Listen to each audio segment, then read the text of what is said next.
লক্ষ্মী ঝাঁপি ধারাবাহিকের আজকের পর্ব শুরু হয় ঝাঁপিকে নিয়ে। তাকে দোতলার এক বন্ধ কেবিনে আটকে রাখা হয়েছিল, কিন্তু সে এক চিলতে গ্রিন পাইপ ধরে নিচে নেমে আসে। এদিকে হাসপাতালের দৃশ্যে দেখা যায় দীপের মা উৎকুণ্ঠিত হয়ে ইনকার কাছে জানতে চান দীপের অবস্থা কেমন। ইনকা জানায় দীপের শারীরিক অবস্থার অবনতি ঘটছে, রক্তচাপ ক্রমেই নামছে এবং জ্ঞান ফেরার কোনো লক্ষণ দেখা যাচ্ছে না। অন্যদিকে দীপের ঠাম্মি কায়েশাকে বলেন, ঝাঁপি কোথায় গেল, একবার খোঁজ নিয়ে দেখ। কায়েশা উত্তর দেয়, অনেকবার ফোন করলেও ঝাঁপির মোবাইল সবসময় সুইচড অফ আসছে। এরপর ইনকা বলে, এভাবে অপেক্ষা করে লাভ নেই, আমি বাবাকে ফোন করে এখনই দীপকে কলকাতার বড় হাসপাতালে নিয়ে যাব। কিন্তু দীপের বাবা আপত্তি জানিয়ে বলেন, ডাক্তাররা তো স্পষ্ট বলছে এই অবস্থায় স্থানান্তর করলে বিপদ হতে পারে। বর্ধমানের সেরা ডাক্তাররা ওকে দেখছেন, তাই এখানে রাখাই সবচেয়ে নিরাপদ। ঠিক তখনই জয় এসে জানায় ঝাঁপি হাজির হয়েছে। কায়েশা সঙ্গে সঙ্গে তাকে জিজ্ঞেস করে, তোর এমন অবস্থা কেন? ফোন সুইচড অফ ছিল কেন? তখন ঝাঁপি সবার সামনে বলে, আমাকে ইনকা দোতলার কেবিনে আটকে রেখেছিল।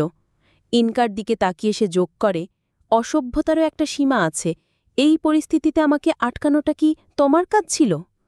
ঝাঁপির কথা শুনে ঠাম্মি রাগে বলেন, একেবারে অসভ্য মেয়ে। তারপর তিনি ঝাঁপিকে নিয়ে দীপের কেবিনের ভেতরে প্রবেশ করেন। অন্যদিকে ইনকার অনিতকে দোষারোপ করে বলে, তোমার অযোগ্যতার কারণে বারবার আমাকে ঝাঁপির সামনে অপমানিত হতে হচ্ছে।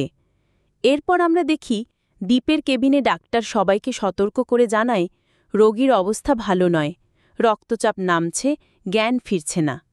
তখন ঠাম্মি বলে ওঠেন, বিজ্ঞান অনেক কিছু করেছে, এবার আমাদের বিশ্বাসের পালা। ঝাঁপি যদি দীপের কাছে বসে তাহলে হয়তো সে সুস্থ হয়ে উঠবে। শাস্ত্র অনুযায়ী আজ স্বামীর মুখ দেখা যাবে না, তাই ঘোমটা টেনে দীপের মাথার কাছে বসো। ডাক্তাররা সম্মতি দিয়ে বলেন, আমরা আমাদের দিক থেকে চেষ্টা করেছি, এখন আপনারা চাইলে প্রার্থনা করে দেখতে পারেন। ঝাঁপি দীপের হাত ধরে কেঁদে বলে, দীপ্তা, তোমাকে সুস্থ হয়েই ফিরতে হবে, তোমার পরিবার ভীষণ কষ্টে আছে। ডাক্তার কিছুক্ষণ পর্যবেক্ষণ করে জানান, সামান্য উন্নতি দেখা গেলেও তা খুবই নগণ্য। তিনি সতর্ক করে দেন, আজ রাতের মধ্যে যদি জ্ঞান না ফেরে তবে মস্তিষ্ক এবং শরীরের অন্য অঙ্গপ্রত্যঙ্গ কাজ করা বন্ধ করে দিতে পারে। ডাক্তারের এই কথা শুনে ঠাম্মি ভেঙে পড়ল, দ্রুত ঝাঁপিকে নিয়ে বাইরে যান। হাসপাতালের বাইরে তিনি দীপের বাবাকে বলেন, ঝাঁপিকে এখনই মা ছড়ালক্ষ্মীর মন্দিরে যেতে হবে, তাকে ব্রত রাখতে হবে এবং নিয়মকানুন মেনে ভোরের আলো ফোটার আগেই হাসপাতালে ফিরতে হবে, কারণ আমিও একসময় এমন ব্রত করেই তোমার দাদুর জ্ঞান ফিরিয়েছিলাম। জয় প্রশ্ন করে, এখন রাত অনেক হয়েছে, সকালে গেলে হয় না? কিন্তু ঠাম্মি দৃঢ়ভাবে বলেন, না, এখনই যেতে হবে।